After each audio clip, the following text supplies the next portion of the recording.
pesar de que Más Familia nos lleva hablando desde hace muchos años de teletrabajo, de conciliación de la vida personal, familiar y laboral, pues me imagino que estas son circunstancias un poco diferentes.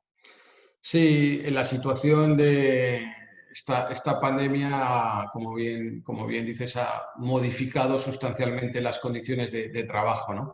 Sirva un pequeño dato, una anécdota. Nosotros a finales del año pasado concebimos un charter, un compromiso para alcanzar el 20% de teletrabajadores, porque en España estábamos en unas cifras en el entorno del 8% de teletrabajadores, mientras que el resto de países europeos pues, nos superaba, ¿no? En estos momentos las empresas que los firmaron se mueven de media en un 85% de teletrabajadores. Y en lo que es nuestro trabajo con respecto a las empresas también se ha modificado. Estamos ahora ayudándoles más, por ejemplo, en tratar de evaluar cuál es la experiencia de ese teletrabajador forzoso.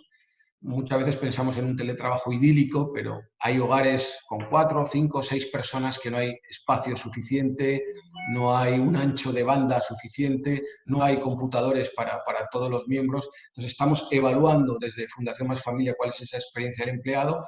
¿Tú crees que después de esto la gente sí va a pensárselo nuevamente, lo del teletrabajo? Opino que esta crisis nos va a modificar comportamientos ciudadanos y comportamientos laborales, yo diría que per secula seculorum, ¿no? Y uno de esos comportamientos va a tener que ver con la manera de organizar el trabajo y la flexibilidad. Antes de la crisis, nuestro gobierno puso mucho énfasis en legislar, el registrar la jornada, el controlar la jornada diaria, y estamos viendo cómo ahora mismo las empresas y los propios sindicatos en España pues han perdido todo interés, porque hay un interés mayor, que es mantener el empleo y mantener la salud, ¿no? En definitiva, yo creo que volveremos a una combinación entre trabajo en la oficina y teletrabajo o trabajo a distancia.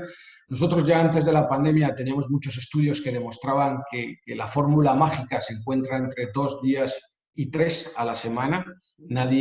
Son muy pocas las personas, no más de un 5%, que quieren teletrabajar los 5 días, y son aproximadamente un 3-4% de la población que no quiere teletrabajar. Y yo creo que esto lo que va a hacer es sin duda pues romper barreras, inercias, miedos por parte de muchos directivos y directivas, y vamos a potenciar la flexibilidad de una manera tremenda, ¿no? Se van a eliminar viajes, vamos a percibir que puedes reunirte a distancia. Sí, nuestro mensaje para los gobiernos nacionales y nuestros representantes en la Unión Europea sería muy claro. Creo que la flexibilidad laboral ha llegado para quedarse, que no todo se resuelve legislando y llevando a disposiciones rígidas el mundo laboral, que tenemos que pensar que estamos en un nuevo paradigma, abandonar el paradigma postindustrial que nos ha traído hasta aquí. Ahora estamos en la sociedad del conocimiento y la información, por lo menos en la Unión Europea, y que por lo tanto el trabajo se rige por otras características. Por ejemplo, el humanismo, por ejemplo, la salud de nuestros colaboradores, y por ejemplo, la desconexión digital, y, por ejemplo, pues el hecho de medir los resultados. Yo creo que medir la presencia es un paradigma del siglo XIX y tan siquiera del XX. Hoy en día medir presencia dice poco, correlaciona poco con los resultados, y por lo tanto nuestros gobernantes tienen que entenderlo. ¿Les hablarías de salario emocional? Por supuesto, uno de los factores que incluiríamos sería el salario emocional. Estamos absolutamente de acuerdo. Para nosotros, nuestro proyecto de conciliación es un proyecto de salario emocional.